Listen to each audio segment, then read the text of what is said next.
Okay, good morning, everyone. Sorry, I'm getting off to a little bit of a late start because my Bio 275 class ran a little bit over. Before we start, quick reminder, this week, you hopefully all remember to do your quiz that was due this morning, and you have a homework assignment that is available in La Lima, and that is due Friday night, as usual. Okay, so don't forget those things. I realize I forgot to send you a reminder, but hopefully by now you're kind of used to the routine, and you can always go back and look at that schedule file that's in the syllabus link in La Lima to know which weeks you have homeworks compared to like article summaries, right? All right, so let's move on in our discussion and talk about the cell cycle and how the cells of our body normally control the cell cycle, and how loss of control over the cell cycle very much is at the heart of cancer phenotypes, right? Because after all, one of the most outstanding kind of phenotypic changes that we think about when we think about a transforming cell is loss of control over proliferation, right? And so that's definitely a part of losing control of the cell cycle. And today we'll appreciate how the cell cycle is controlled by certain proteins, like the CDKs, or cyclin-dependent kinases. So let's start off with just thinking about a common way of thinking about the cell cycle. You probably hear about the cell cycle clock, right? This is kind of an antiquated way of thinking about the cell cycle, because a clock kind of suggests that there are certain timed elements to certain things, right? Start, stop, or whatever.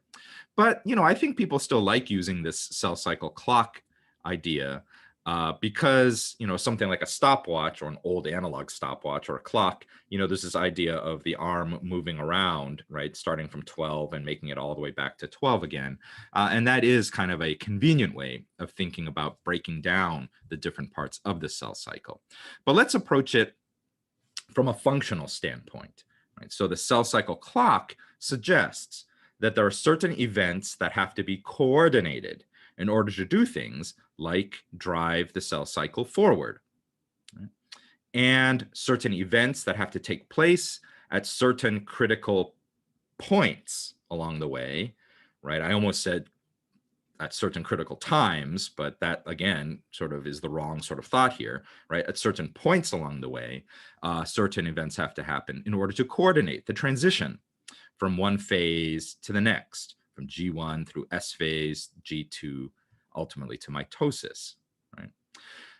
Also, the cell cycle clock can be thought of as, if you want to stop the clock, that's like the cell entering a quiescent state, or what we call G0, right, where the cell is taking a break from the cell cycle. So we'll study that in a little bit more depth as well. So one thing I want you to think about is what is controlling the cell cycle clock, right?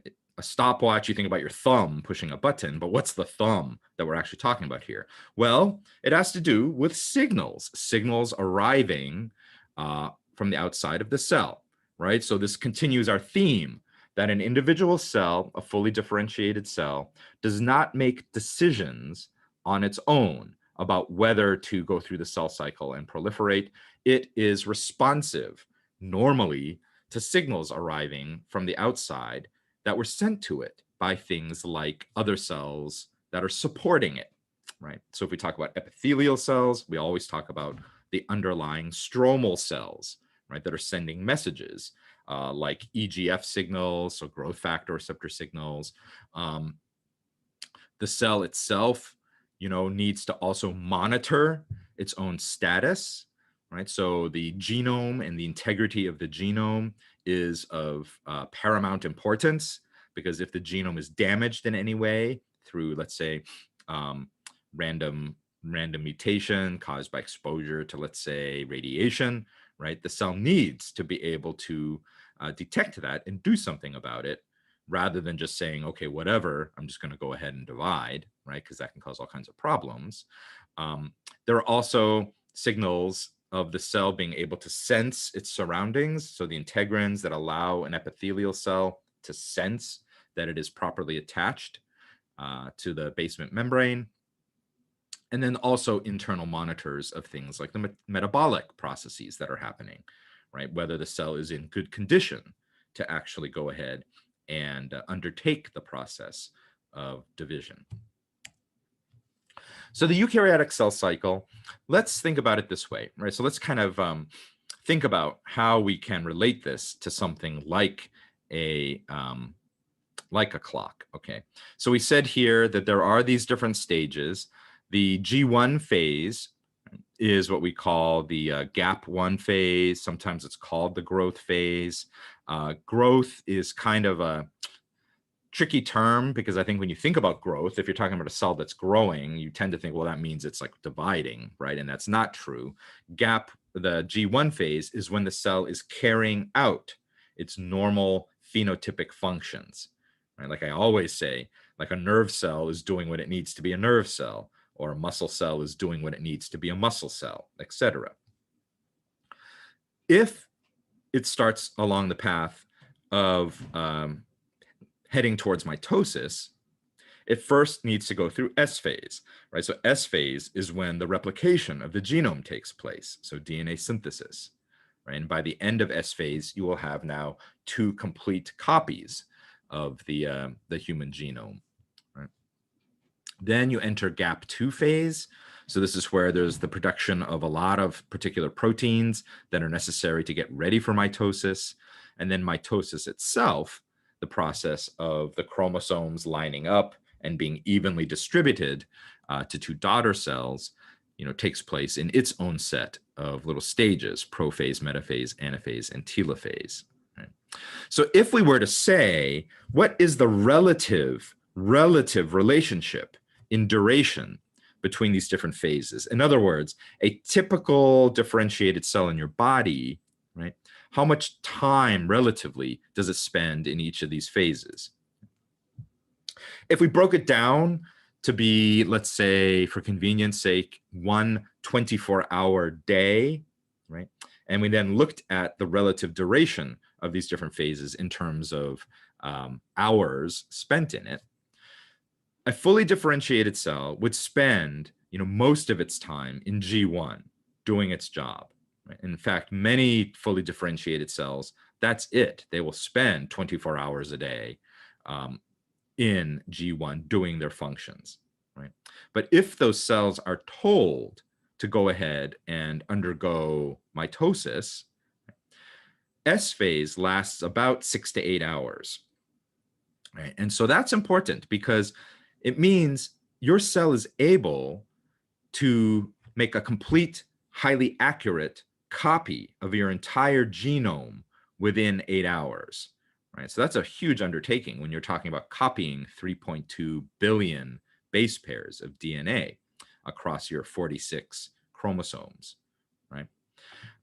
Then gap 2 lasts for about 3 to 5 hours as it's producing other critical proteins to lead into mitosis. Mitosis itself only lasts for an hour. Right? And you might think that's weird because mitosis seems to be such a vulnerable time for the cell because it needs to so carefully now make sure everything's divided up properly. But that, I think, is precisely why mitosis lasts for only an hour. Because during that time, if anything gets messed up with the DNA, right, you don't have time to repair anything, right? So mitosis itself needs to be very efficient, and the cell just lines up all of its chromosomes and does the division. Okay. In addition, some cells may take a break from this and go into gap 0 phase, where they are arrested indefinitely. It doesn't mean they're dying or dead. It just means that the conditions are such that the cell is not going to be carrying out any of its normal functions. It's just kind of hanging out, right? I kind of think of it as like a little rest stop.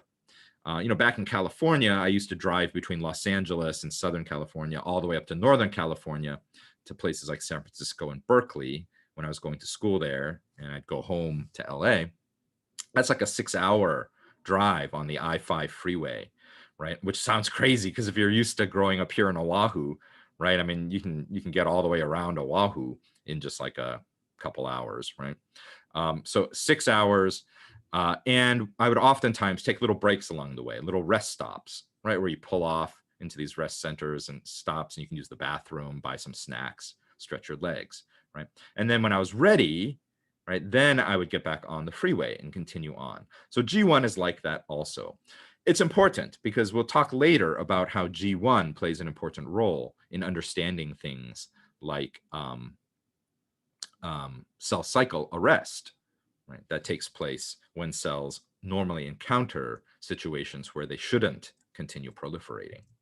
All right, so these checkpoints then, or these different stages of the cell cycle, involve the cell having to pass through certain checkpoints.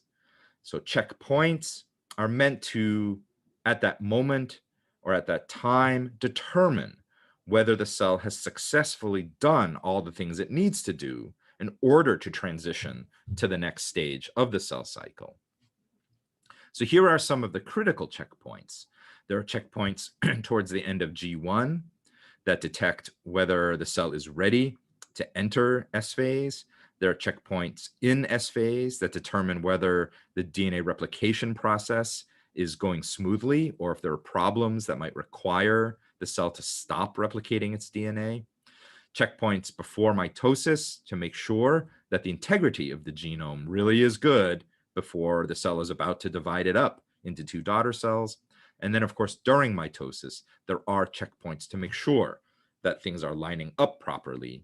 And if they're not lined up properly, right, the cell might just say, okay, we've screwed up here. We cannot go through with mitosis. And then that could be the end of the cell. Right?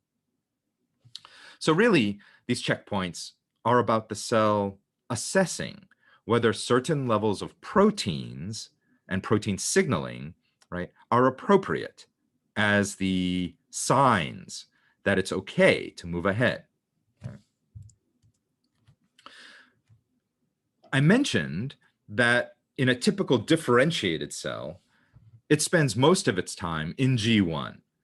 So in G1, this is when the cell is doing its normal cell functions. It's not even thinking about, at this point, replicating its DNA and doing mitosis. Right? I've emphasized this before since the beginning of the semester. A typical cell will either be in G1 doing its normal functions, right, or it will be preoccupied with replicating its DNA heading towards mitosis, right? But a cell will not be doing back and forth, a little of this and a little of that, right? And that's because the processes involved would not be compatible. Right? How a cell accesses DNA in order to transcribe genes, in order to do its normal gene regulatory functions and be a nerve cell, muscle cell, gland cell, whatever, is very different than the way the cell needs to access its DNA in order to do DNA replication, right?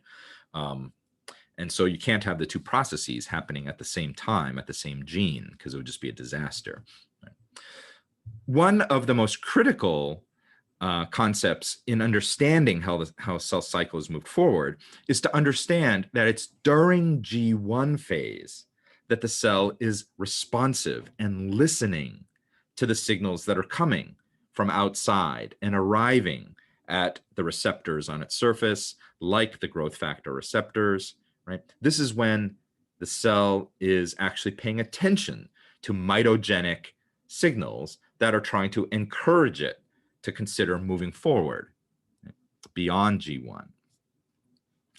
That's why perhaps one of the most critical checkpoints for understanding cancer is this checkpoint that takes place towards the end of G1, known as the restriction point.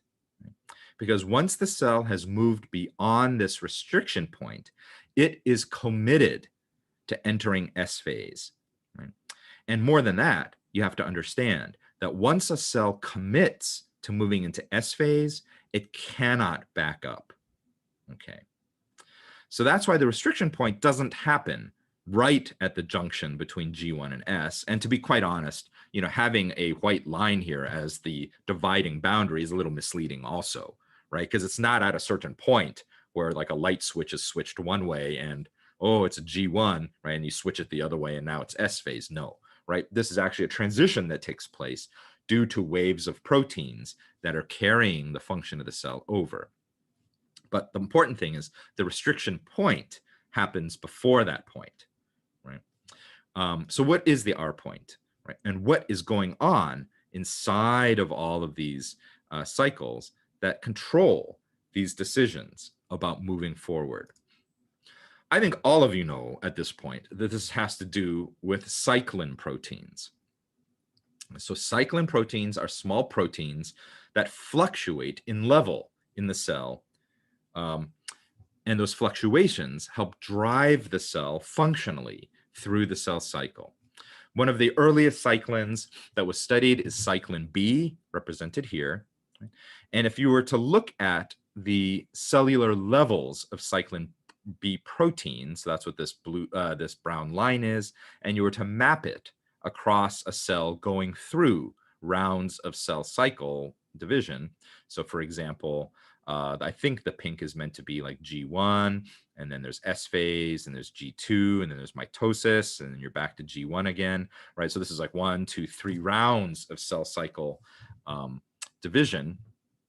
You would find that the levels of cyclin B build up through mitosis, and then they come crashing down at the end of mitosis, so that the cell starts its G1 phase with very low levels of cyclin B.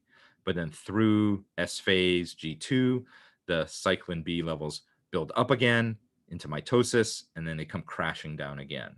Right? So these cyclins were first discovered. I don't know if you guys know the story of this, but it's a really funny story, fascinating story.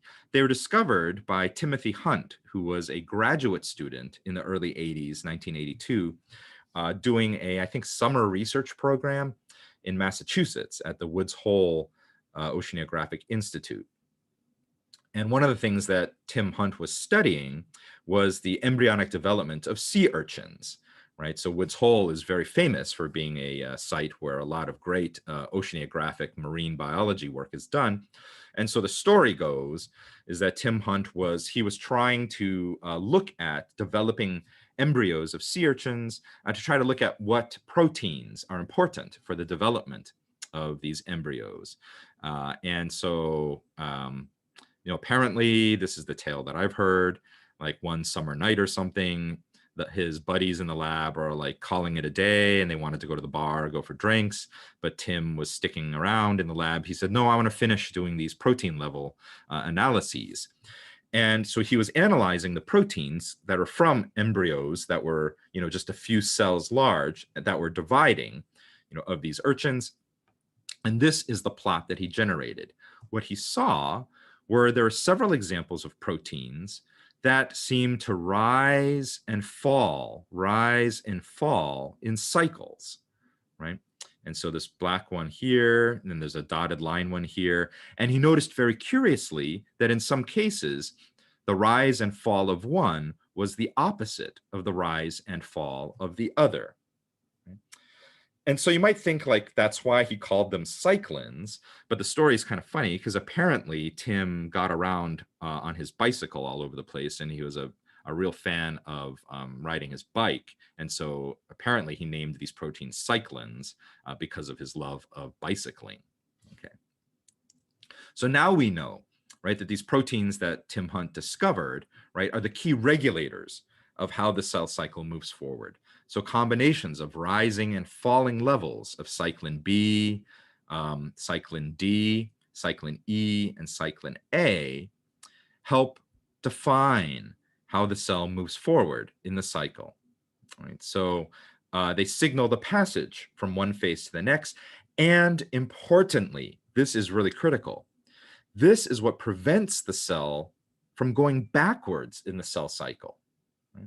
You might not have ever thought of that. Right? I mean, I think you intuitively know that it would be disastrous if the cell cycle, if a cell started going backwards through the cell cycle. But what actually keeps it moving forward? Because after all, right, this is just all proteins that are being made. Right? So there is no real sense of necessarily like the start and finish of a cycle if you're just talking about proteins being made in different amounts. Right? But it's the shape of these rises and falling that are the key. So the cyclin B in this example here probably is the most obvious, right? The gradual rise and precipitous sudden drop in cyclin B, almost instantly the proteins are eliminated from the cell, right? Create kind of this ratcheting sort of mechanism where if cyclin B is needed to drive the cell forward through something, right? If you suddenly drop it away, that means the cell cannot be in G1 and suddenly go backwards into mitosis again, right? Because there's just no cyclin B. So it's neat to think about. So when I say ratchet, I mean, you guys know what ratchets are, right? Those are those tools where, like a wrench, where there's like a little mechanism in it where you can pull one way and it'll tighten. But if you push back the other way, it just kind of goes tick, tick, tick, tick, tick, because it slides so that you can grab the bolt again and just keep pulling the bolt in the same direction, right? So inside are these little teeth, mechanical teeth, that allow the mechanism to move one way, but you can't back up against it. So in the cell, that's what we're functionally talking about, right? Functional ratcheting due to rising and falling of these critical proteins. The cyclins themselves are very small little proteins. In fact, there's nothing super special about them at all. In fact, they don't even have any kind of enzymatic activity. They're just small little proteins. So how could these small little proteins control such critical functions in the cell as driving the cell cycle forward? Right? They do so because they partner up. They partner up with proteins that are sort of more fancy. Right? They partner up with families of proteins that are kinases. So remember, kinases are enzymes that can take a phosphate group and stick that phosphate group onto another target, such as a target protein. Right? These particular kinases are special because they depend upon partnering up with those little cyclin molecules in order to change their shape and dictate what downstream proteins they are allowed to target. So here we have some examples. Here we have on the left, this green thing is cyclin-dependent kinase, or CDK2, right? And here it is partnered up with cyclin E. So together, when the cyclin E partners up with the cyclin, with the CDK2, right? This makes the shape of the CDK2 the right shape now to only be able to bind to certain other proteins and transfer phosphate groups to them. In other words, the CDK2 will carry out its kinase activity only at specific targets, dependent upon the fact that cyclin E is bound to it and shaping it so that it can only talk to those targets. Here, look, here is CDK2 again, right, in dark blue, but instead of being partnered up with cyclin E, it's now partnered up with cyclin A. Right? And you can see that the shape of CDK2 is now slightly different. So now CDK2 will do its kinase functions towards a different set of proteins that bind to it because of its shape. I think of it as the example of like a screwdriver set, right, that has lots of interchangeable tips to it. The actual work that's done when you use this is done by the handle part, right? This is the part that actually does the work. But depending upon what screwdriver bit you put on the end, that will determine if you're able to actually tighten or loosen flathead screws or Phillips screws or even like hex-shaped screws, right? So what a fascinating and elegant evolutionary solution, right, to how you can use a set of kinases, the CDKs, and specifically control what sets of proteins they will phosphorylate, depending upon what levels of cyclins are present to interact with them.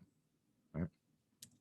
Okay, so that allows then a relatively small number of CDK proteins and relatively small number of cyclins to be able to control, right, whole sets of protein pathways that are needed and are specific in order for particular phases of the cell cycle.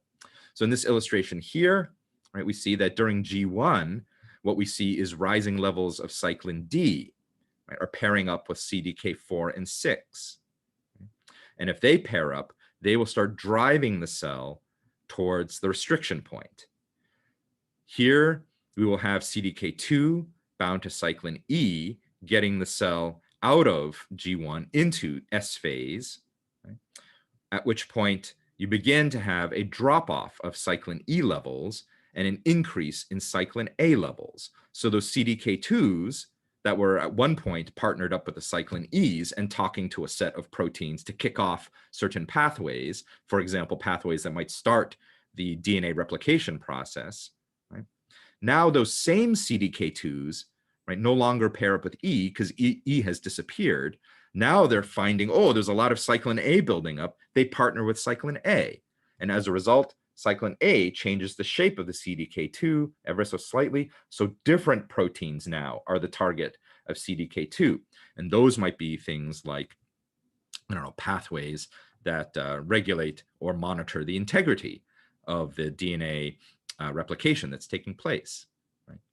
And then that cyclin A pairs up with CDC2, right, to be able to then get into G2 phase. And you can see then the CDC2 pairs up with the rising levels of cyclin B. Remember, that was the brown line, that rising cyclin B levels that are really rising throughout S phase and G2. And at the peak of it, you have a ton of cyclin B, right? So now CDC2 preferentially binds to cyclin B rather than cyclin A. And now the proteins that it can talk to and phosphorylate are the ones that control the pathways of mitosis, right?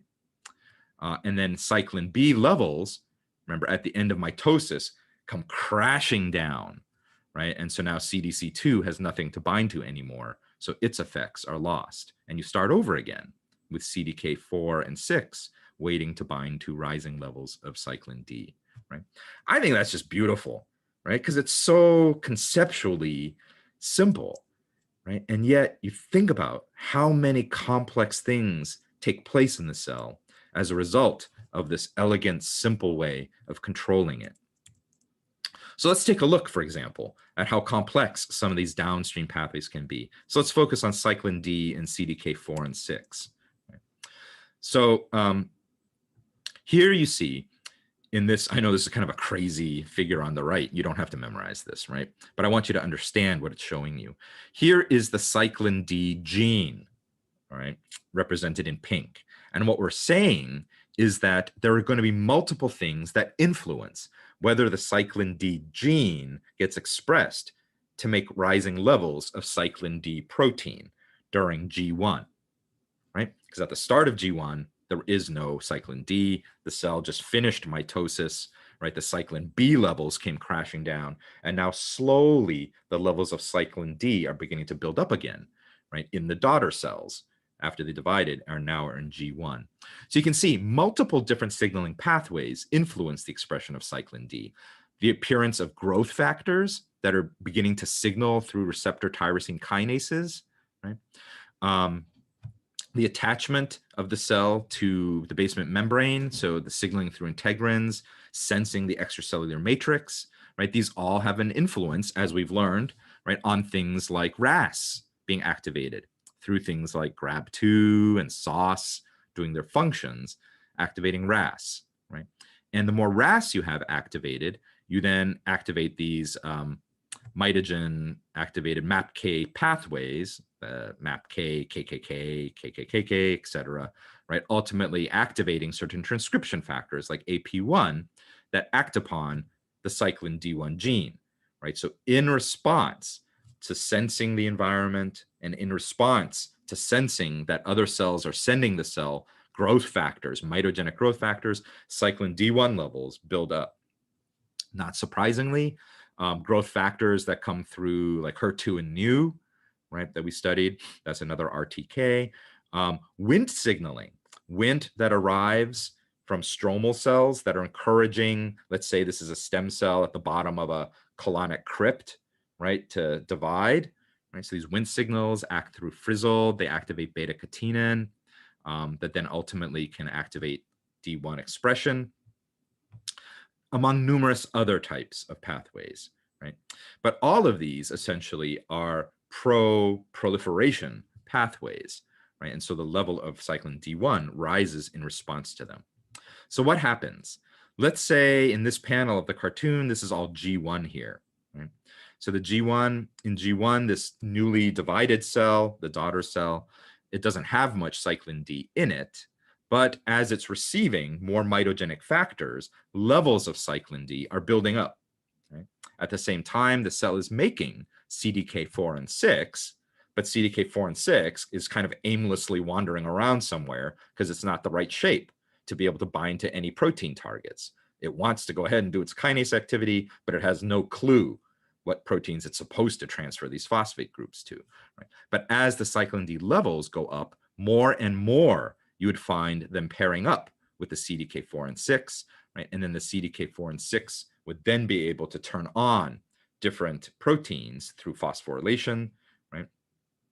And in some cases, it would also turn off certain protein pathways through phosphorylation, but the end result to be those changes in those pathways, right, start driving the cell out of G1, right? Like, hey, you know, I know you want to hang out in G1 and continue doing your normal function here, but the truth is we want you to proliferate. So that's why you're receiving all of these mitogenic signals, right? That will then push the cell over the restriction point, right?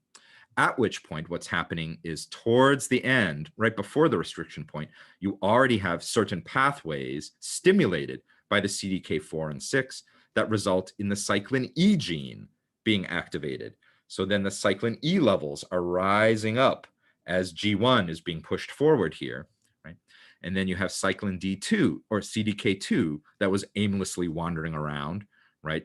Didn't know what it's supposed to be doing. Now there's a lot of cyclin E, right? So after the restriction point, you reach a point where there's so much cyclin E, you get a lot of cyclin E CDK2 pairing. And then that's what drives you into S phase.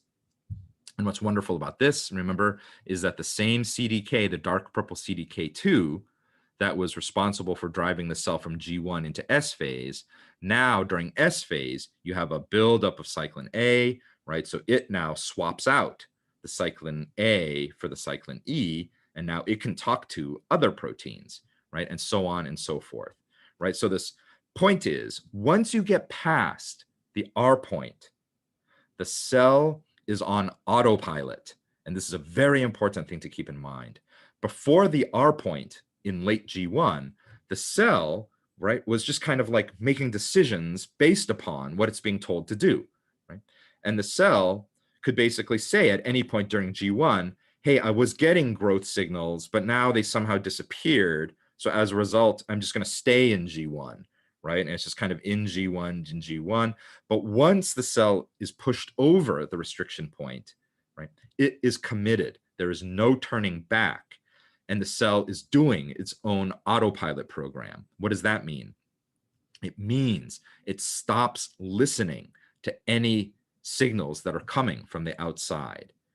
When it was in G1, it was all about listening to signals coming from the outside, right? But once it's now committed to S phase, so once it's gone past the restriction point, right, it doesn't matter if those mitogenic signals go away or you try to give the cell other signals. The cell is on autopilot, driven by all of these expression pathways of cyclins and CDKs. Right? So it cannot go back into G1.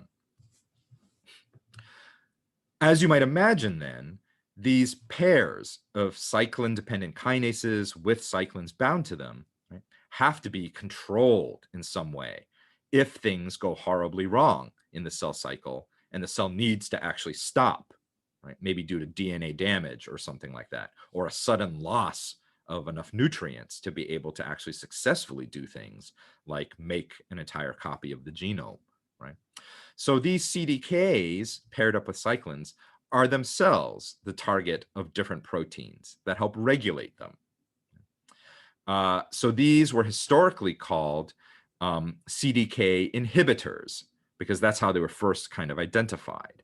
Right? But the reality is, right, in some cases, they inhibit CDKs, cyclin CDK pairs. In some cases, they actually can encourage other cyclin CDK pairs to work.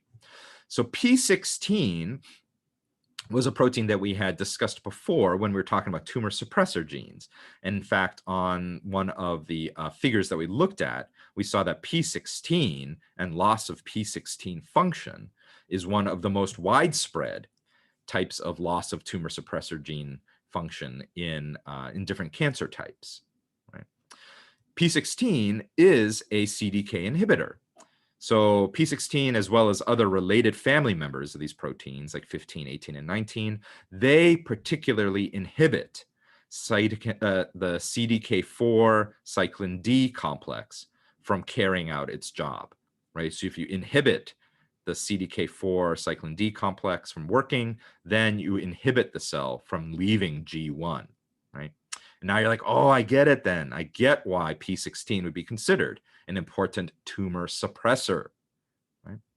Likewise, you have other tumor suppressor genes like P21, P27, or P51 that act on other CDK cyclin pairs, right, in other stages of the cell cycle. Right? This is how they work. So here you have examples of P27 and P16 kind of carrying out their inhibitory function. So here you have P27 bound to cyclin A and CDK2, right? And because it's the right shape to bind to this pair, it kind of changes the shape of this pair a little bit. So now the CDK2 can't carry out its kinase functions, right? Either by changing the CDK2 shape so it's no longer functionally a kinase, or the P27 physically blocks the CDK2 and cyclin A from being able to talk to other phosphorylation targets. Right? Here's P16 in orange here, bound to CDK6, right? Similar idea. It changes the shape in such a way that CDK6 can no longer carry out its kinase activity on downstream targets. So certain signals that arrive on the outside of the cell function to control the cell cycle through controlling the expression of these important CDK modulators, right? I mentioned that things like P16, P21 were originally called CDK inhibitors, right? Because of those mechanisms that we just looked at on the previous slide, right? But the reality is it's probably more accurate not to call them just inhibitors, you know, all the time, but call them modulators, right? They somehow influence the activity because in some cases, as I said, it may be that the inhibitor of one CDK pair might actually sort of serve to encourage a different CDK pair. So here's a cell, here's the plasma membrane, and it is receiving signals, TGF-beta signals that's signaling through the TGF-beta receptor, right? In this case, this is a signal that strongly encourages the cell to stay in G1, right? So if the cell needs to stay in G1 because the job of the cell is to keep doing its normal cell function, then you want to kind of make sure that changing levels of cyclins don't actually force the cell forward. Right? So TGF-beta is a signal to keep cells to favor differentiation over proliferation. So TGF-beta, one of its targets when this receptor is activated, is it results in upregulation of P15, right? And P15 then inhibits cyclin D CDK4 from being able to function. Right? It has weaker effects on regulating things like P21, right? So P21 also puts the stop on the activity of the buildup of other types of CDKs and cyclins in the cell, right? So as a result, right, what it does is it tries to encourage the cell not to move forward, but to stay and pause the cell cycle. Right? So what would happen then if you had TGF-beta signaling coming in, you know, and turning on P15, getting it expressed, weakly kind of activating P21, P27? What if in reality at the same time, really strong mitogenic signals arrive now, right? Because of course, a cell is receiving all kinds of signals at one time. Some of them are stimulatory, some of them are inhibitory.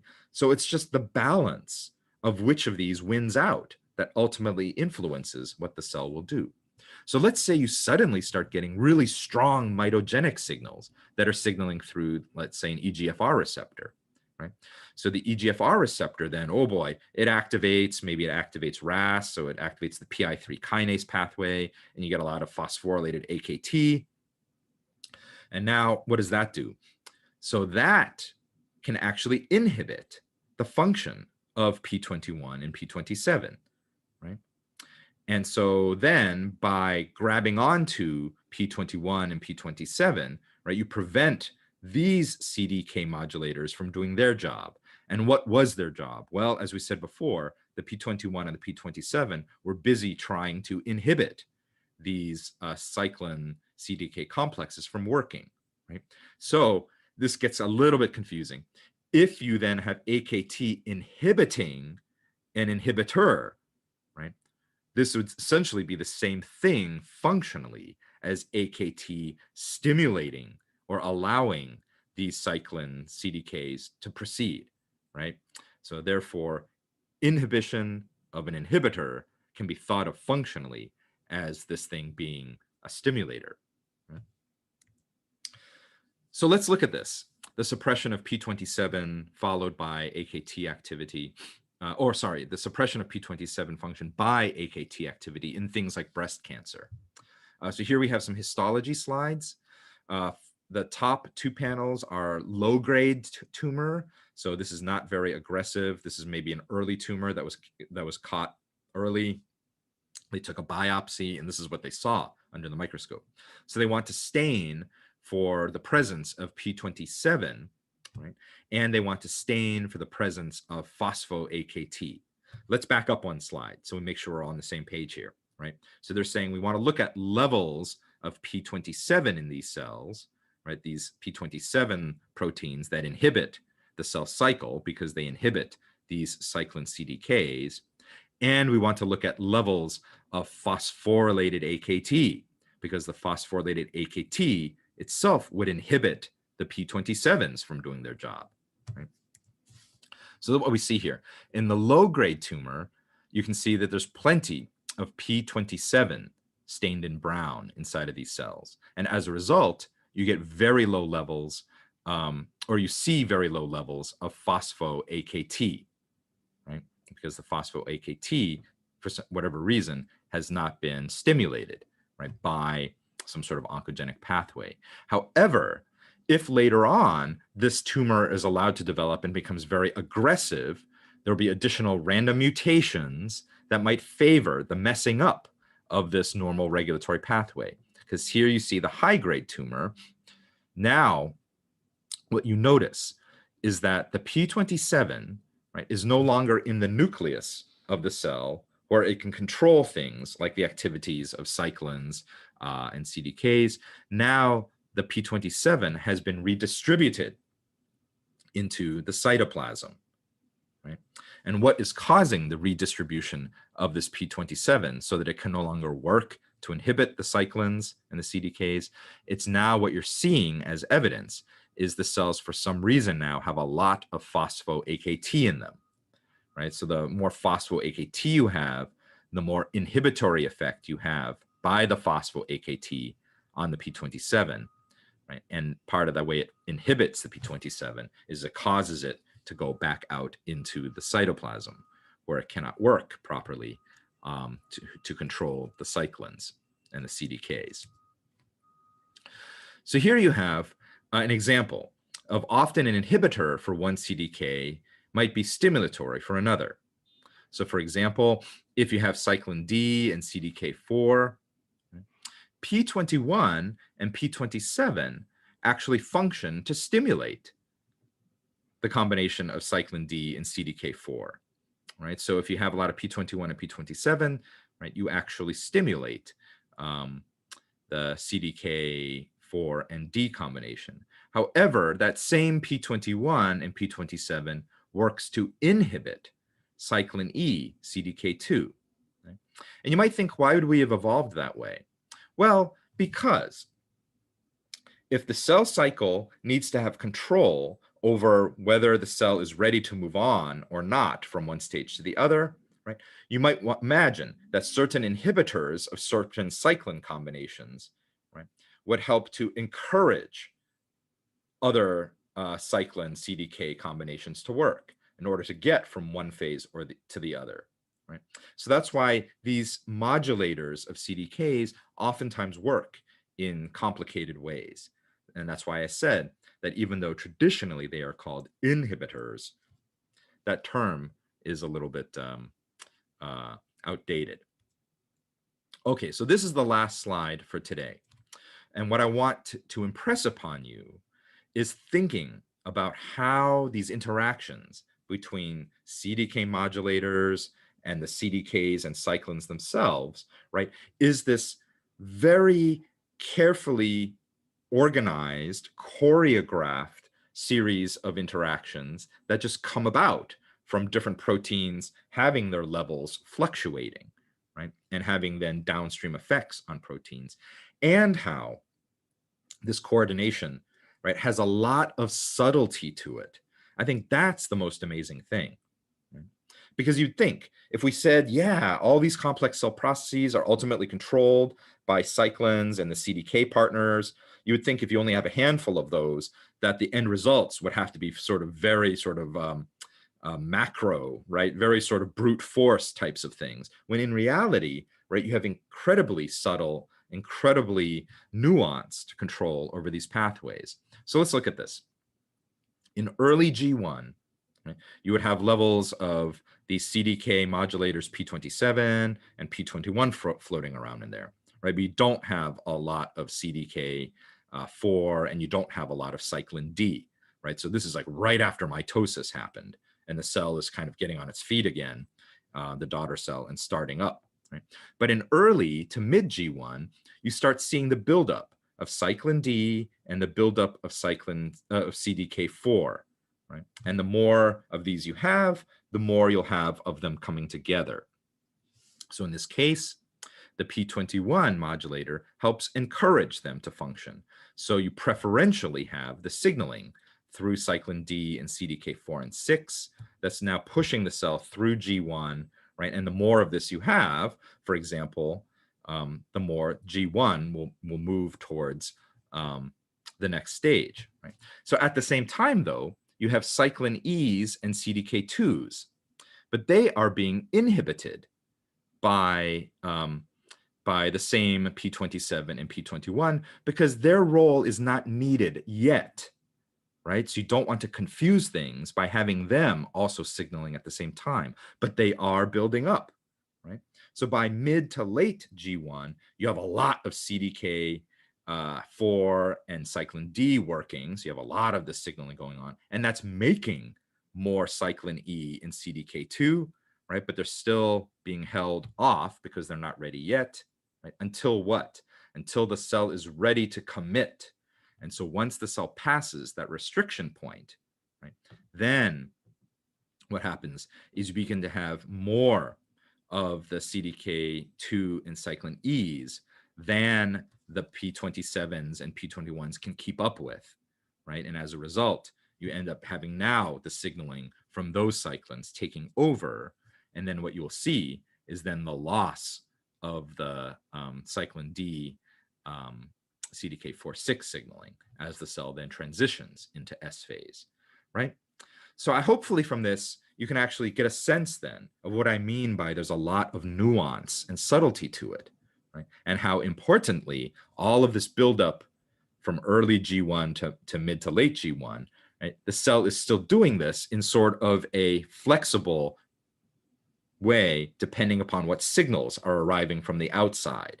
But once the cell goes over the restriction point, right, it's on autopilot, and everything else that's going to take it all the way through mitosis is just being driven by these different waves of proteins inside of it, having nothing to do with additional signals coming from the outside. Okay. All right, let's go ahead and stop there.